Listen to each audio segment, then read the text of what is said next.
বাংলাদেশের এমন কোন ঘর থাকবে না যেখানে জামাত ইসলামী পৌঁছাবে না।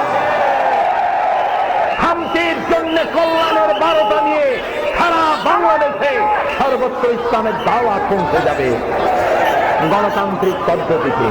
শুনিয়ে যায় কোরআন সামনে নিয়ে আপনাদেরকে, এই গণতান্ত্রিক পদ্ধতি মধ্য দিয়ে কোরআনের আইন বাংলাদেশে প্রতিষ্ঠা করার জন্য যদি 100 বছর জামাত ইসলামীকে অপেক্ষা করতে হয়, জামাত ইসলামী 100 বছর অপেক্ষা করবে, তবুও সন্ত্রাস এবং চরম পন্থা অবলম্বন করবে না, করবে না, করবে না।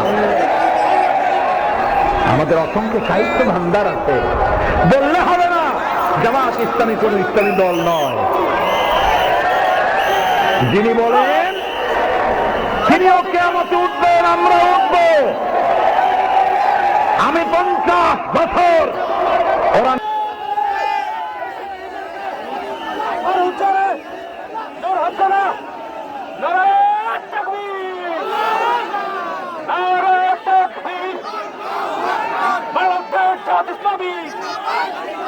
জিন্দাবাদ জিন্দাবাদ।